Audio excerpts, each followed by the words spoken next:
কি কপাল আমার! এত কাজ করি সারাদিন, ভাগ্যের চাকা যেন ঘুরতেই চায় না। গুরু, ভাগ্যের চাকা পরিশ্রমী ঘোরে।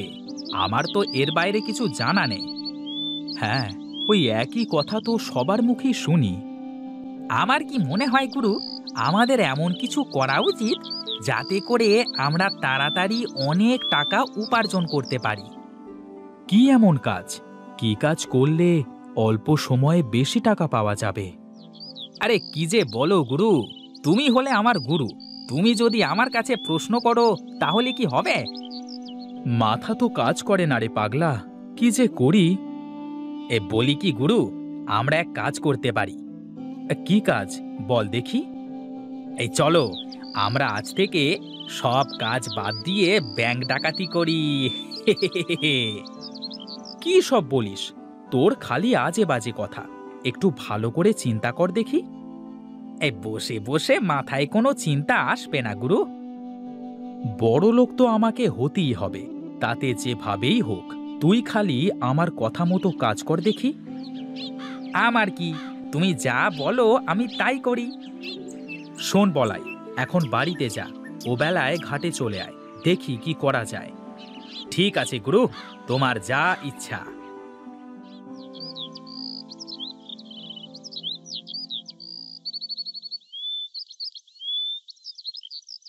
কি গিন্নি, বসে আছো যে? এখন আসার সময় হলো তোমার? রান্না করে সেই কখন থেকে বসে আছি, এই আসছো বুঝি? আসবো তো গিন্নি, এত ব্যস্ত থাকি সব সময়। হ্যাঁ, কি যে ব্যস্ত থাকো তা তো আমি ভালোই জানি। পেয়েছো তো ওই ভাদাইমা বলায়ের সাথে সারাদিন কুমতলব আটার। বাজে কথা বলো না তো গিন্নি। হ্যাঁ, আমি যা বলি তা তোমার কাছে বাজে কথাই হয়ে যায়। এখন এসো, কটা খেয়ে আমাকে উদ্ধার করো। আমার তো আর তোমার মতো ঘুরে বেড়ালে চলবে না, অনেক কাজ পড়ে আছে।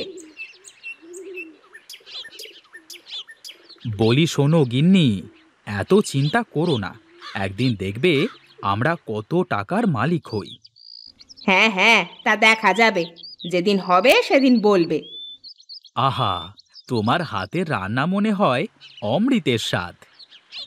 আহা, কি রসের কথা! সেই তো 3 বেলা ডাল ভাত ছাড়া কিছু জুটাতে পারো না, আবার এমন ভাবে বলছো যেন বিরিয়ানি রান্না করেছি। তোমার হাতের এই ডাল সিদ্ধই তো বিরিয়ানির থেকেও সুন্দর হয় গো গিন্নি। শোনো শোনো, খুব তাড়াতাড়ি আমাদের সুখের দিন আসবে।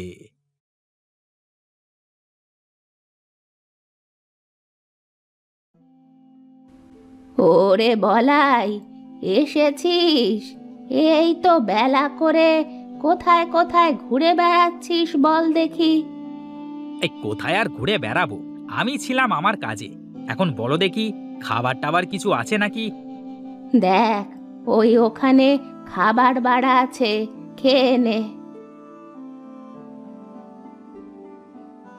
আমার তো শরীরটা খুব একটা ভালো না বাবা, তাছাড়া বয়সও তো হয়েছে, এবার একটা বিয়ে কর বাবা।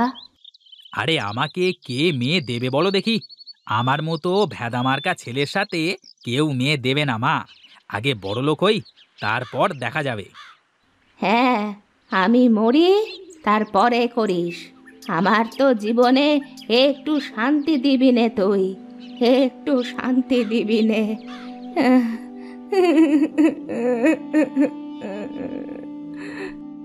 এই দেখো মা, প্রতিদিন এক কথা শুনতে আমার ভালো লাগে না।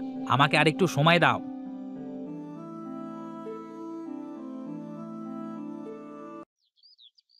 বুঝলে গিন্নি, বাঁশ বাগানে অনেক বাঁশ হয়ে গেছে। কিছু বাঁশ কেটে বাগানটা একটু পাতলা করতে হবে। হ্যাঁ, তাহলে করতে হবে। তা তোমার ভাইয়ের কাছে কিছু বলেছ নাকি? ওকে আর কি বলবো, আমি যা বলবো ও তো তাই করবে। না, তারপরেও একবার শুনে দেখা ভালো, তা না হলে আবার পরে বলবে যে তুমি ওকে না বলেই এটা করে ফেললে। হ্যাঁ দেখি, ওর সাথে দেখা হলে বলে দেখব। এজন্য দাটা ধার নিয়ে রাখলাম, বেশ কিছু বাঁশ বিক্রি করা যাবে। যা ইচ্ছে করো, কিন্তু সাবধান, দুটো কথা যেন না হয়। আমার আবার মানুষের সাথে অযথা ঝগড়া চেঁচামেচি করতে ভালো লাগে না। ঠিক আছে গিন্নি, তুমি ওসব নিয়ে চিন্তা করো না তো। দেখি, যাই, আমি একটু মাঠ থেকে ঘুরে আসি।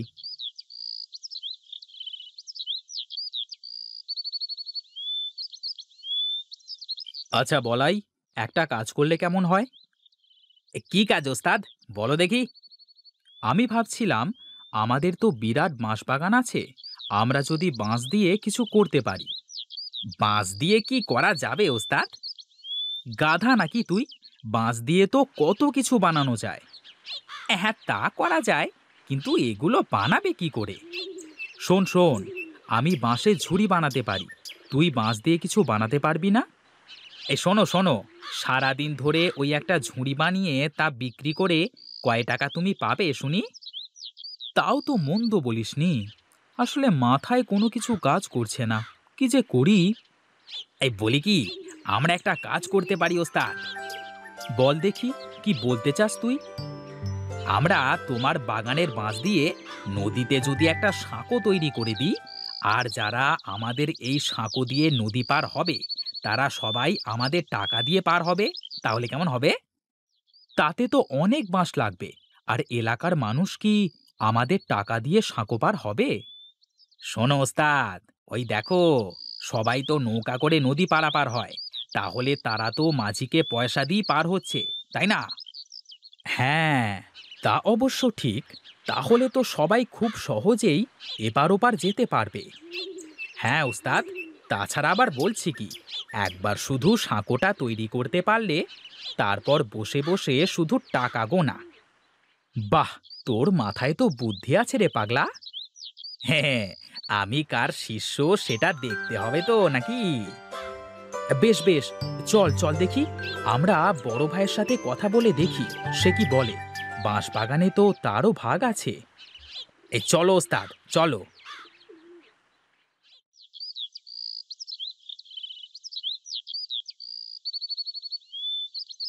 সে কি দাদা, এখানে দাঁড়িয়ে আছো যে? কিছু বাঁশ কেটে বাগানটা একটু ফাঁকা করতে হবে, তাই দেখছিলাম আর কি, কোথা কোথা থেকে বাঁশ কাটা যায়। তাহলে তো ভালোই হলো ওস্তাদ, আমাদের কাজ আরো সহজ হয়ে যাচ্ছে।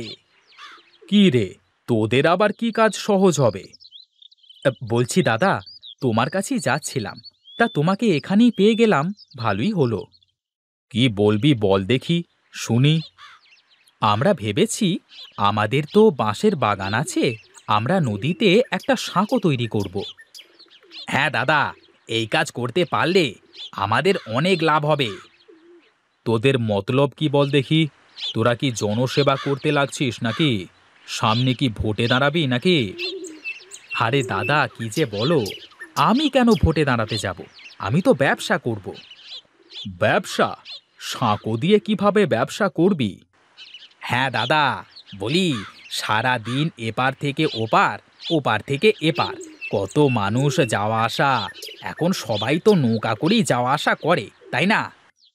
হ্যাঁ, তা করে। এই জন্যই তো আমরা আমাদের নিজের খরচে সাঁকো বানাবো, আর যারা যারা আমাদের সাঁকো দিয়ে পার হবে তারা তারা আমাদের টাকা দিয়ে পার হবে। না ভাই, তোদের এই উদ্ভট চিন্তায় আমি নেই ভাই। আমি আমার ভাগের বাঁশ নষ্ট করতে দেব না। তোদের ইচ্ছে হলে রমেশের ভাগের বাঁশ দিয়ে করতে পারিস, আমাকে এসবের মধ্যে ডাকিস না। এই রে, দাদা তো কিছুই বুঝতেই চাইলো না। আমি বলি কি ওস্তাদ, আমরা আমাদের কাজ করি, দাদা যখন দেখবে আমরা সফল হয়েছি তখন আমাদের সাথে চলে আসবে। ঠিক আছে, কাল থেকেই তাহলে আমরা কাজে লেগে পড়ি। চল, এখন বাড়িতে যাওয়া যাক।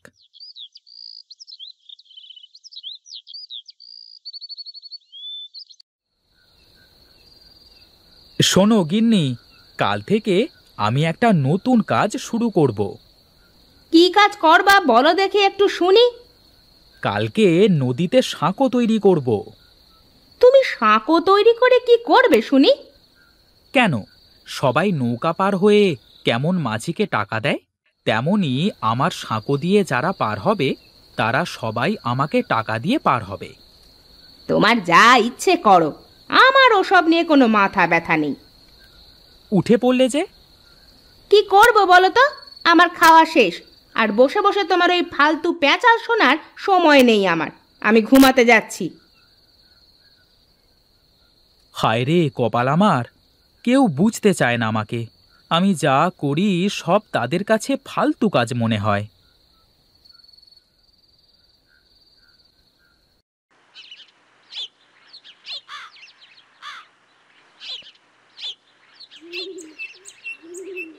শোন বলাই, আমি বাঁশ কাটতে থাকি আর তুই বাঁশগুলো গাড়িতে করে টানতে থাক। ওস্তাদ, বাঁশ সব কাটা শেষ হোক, তারপর একসাথে করে টানা যাবে, কেমন? ঠিক আছে ঠিক আছে, তাহলে বাঁশগুলো সব গুছিয়ে এক জায়গায় জড়ো কর।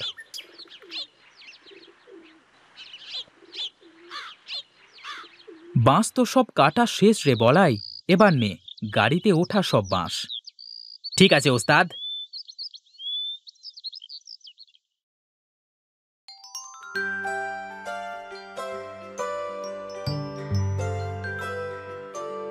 নে নে, এবার বাঁশগুলো সব নামিয়ে ফেলতে হবে।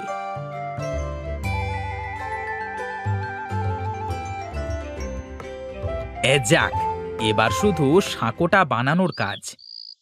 শোন রে বলাই, যারা আমাদের সঙ্গ দিল না তারা দেখবি আফসোস করবে। ওস্তাদ, আমি জানি তুমি যা করো তা সব ভেবেই করো।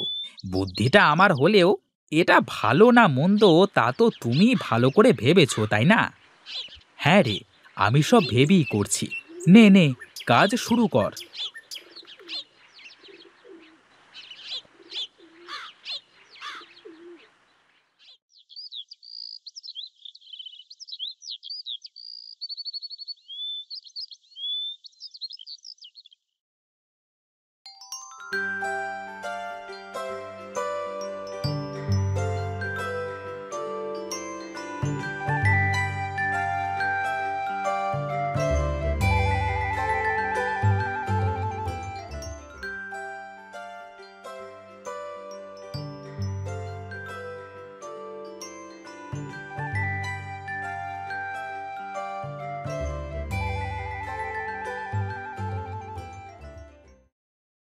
ওস্তাদ, কি বলেছিলাম, কাজ হচ্ছে তো?